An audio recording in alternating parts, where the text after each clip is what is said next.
Mr. Gordon, thank you so much for taking the time this afternoon. Sure. And I just want to wish you congratulations on the 2015 Master of Horror Award here at the Stanley. What are your impressions on what that award means for you, and kind of the evolution of what this award may mean for horror as a genre? Well, I think it's wonderful to be receiving it. I'm very honored, and I'm glad that people are enjoying my films, and that they're showing Re-Animator, which was my first film, which was made 30 years ago, and the fact that it's still being appreciated, I love that.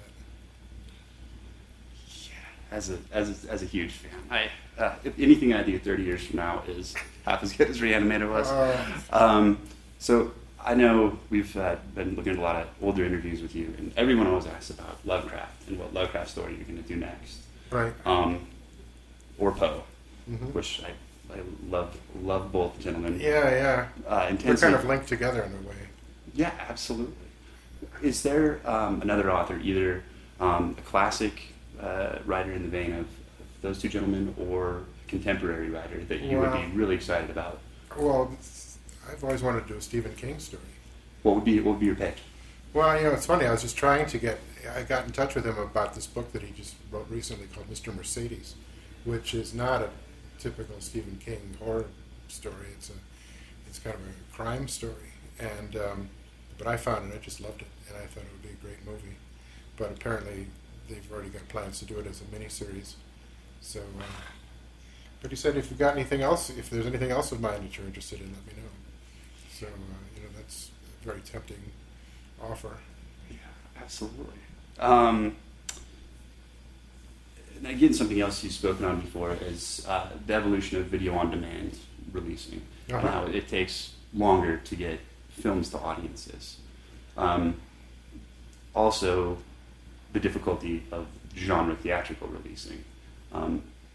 Do you feel like that's changed at all in the last couple of years with some of the success that some really fantastic or highly thought of horror movies have had being released to video, direct to video, like Starry Eyes? No, I think it's great. However people get a chance to see them, the important thing is that they do see them. And sometimes, it takes a while for them to hear about it or whatever. I mean, it would be nice if, had a big studio behind it, like Blumhouse or something like that, where you could get a big, 1,800 theater release and so forth. But get a lock Turek in a room and beat on him for a while. Well, I've heard stories that he's got, like a ton of films that are just sitting there waiting for him to release or not release. But as I said, the important thing is that people see them, and it doesn't matter how they see them, whether it's video on demand or whatever, streaming and Netflix. It's all good. How has the reaction been to the Full Moon release of both hard media, DVD, Blu-ray, Stuart movies, as well as their streaming service? Well, Full Moon, the only film that I think that they have been, well, there's actually two films of mine that they have. One is Castle Freak, and the other one is The Pit and the Pendulum. And again, I think people are discovering these movies, even though both of them are now 20-some years old. So for in Castle Freak, because that's the one I had experience with, the Full Moon disc release of that, was there any remastering? It looked so much better than the VHS copies that I remember watching as a kid. Well, it's funny because what happened with it, was that there was only one print ever made of that film.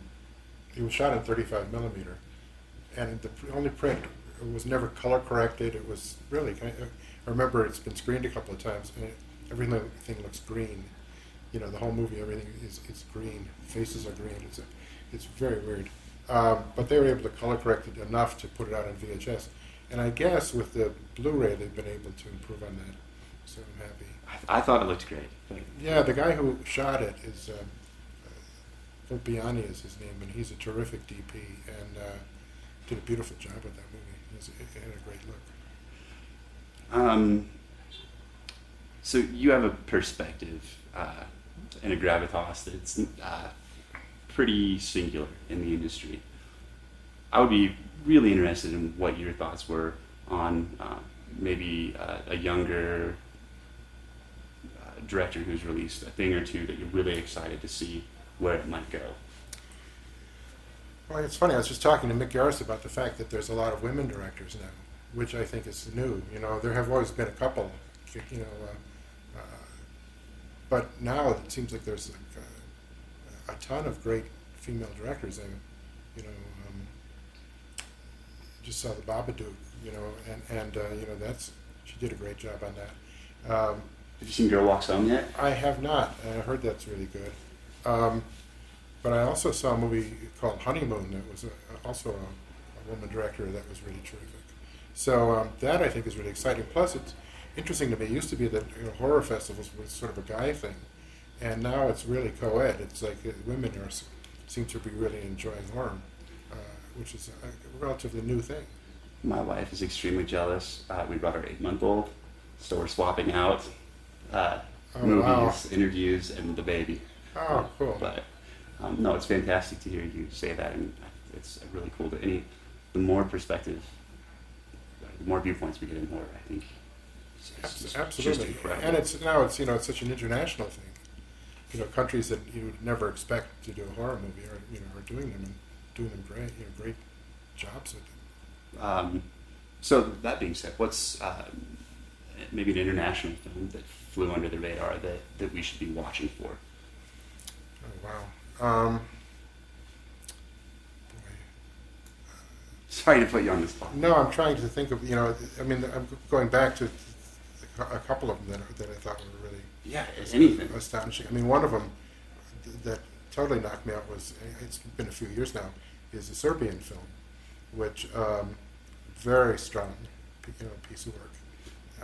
And again, it's a country, you know, you don't expect to see them making horror movies there. Which I'm of Serbian descent, have family over there, and it seems so logical, a society that's experienced that much. Yeah, that's terror the and thing, grimness. and the fact that it's called a Serbian film sort of says it all. It's really talking about, you know, that film is based on all of the atrocities that happen, you know, and that's the great thing about horror movies. It's a way to express those things, you know, to really kind of get it out of your system, and that movie certainly does. Yeah, that's an intense movie. Yeah, it sure is. I met the filmmakers, and they came up to me. I think it was before I'd seen it. They said, "Stuart, you inspired us to make this movie," and I couldn't imagine what they were talking about. Which part, guys? Well, I think it was because it's you know, about sex. Yeah. You know, and a lot of the films that I do, you know, have sort of sexual horror in them, and I think that's what they were talking about. Absolutely. I mean, for me, there was an element in you know, From Beyond and Re-Animator of the psychosexual horror that was a much lighter touch than some of its contemporaries. I thought, in terms of it wasn't nudity or, you know, sex for the sake of. It was you know, when Barbara is possessed by the resonator, that's very heavy. It's not just an excuse. Yeah, but it's funny because, you know, sex is something you see very rarely in horror films. You know, it's kind of I don't know. We've gotten more puritanical as time has gone on. Which brings me to a question that I really wanted to ask. We have my friend Byron, my wife. We have big discussions about PG-13 horror. And how anymore that seems to be the only option, with, you know, a few notable exceptions. It follows recently. PG-13 horror movies seem to be the only thing that makes it into theaters. Which is too bad. You know, the thing that Re-Animator was released unrated, and I'm surprised that more people aren't doing that. You know, they always say that it limits your, you know, the possibilities of the release, but I don't think it does. And you know, unrated films, you don't have to have a rating on your movie. And unless if it's you're a not going studio to get film. someone to pick it up anyway, if you know that going in or don't want to. Yeah. No, and I think that there's something really exciting about that. When you go to see a movie and there is no rating on it. Well, I love that. Whether it's a DVD that you stick in or Netflix, Amazon, and it's NR. You just know that there are possibilities there that you can't touch. Absolutely, and it's DVDs got into director's cuts of putting back everything that was taken out, and I was able to do that with From Beyond finally a few years ago. What was something, because again I saw it when I was younger, and then recently had a chance to rewatch the new high def format. What was something that was missing from the original that you were able to replace? Well, the biggest thing was there's the scene where my wife Carolyn's character is killed by having her brain sucked out of her eye socket. Yeah. And you see him spitting her eyeball out, and that was cut out of the original version. Was it just the blood pooling on the floor in the original? Yeah, you saw a few drops of blood. I don't think you ever saw the eyeball in the original release, and was able to put that all back, which was great. That's fantastic. I hope that you're able to continue to make some of the changes to put things out there the way that you wanted them. Well, that one was the one that hurt the most, because I think the MPAA was irritated that we had released Re-Animator unrated. We had kind of gone around them, and they were a little upset about that. So I think they got even with From Beyond. Politics. Yeah.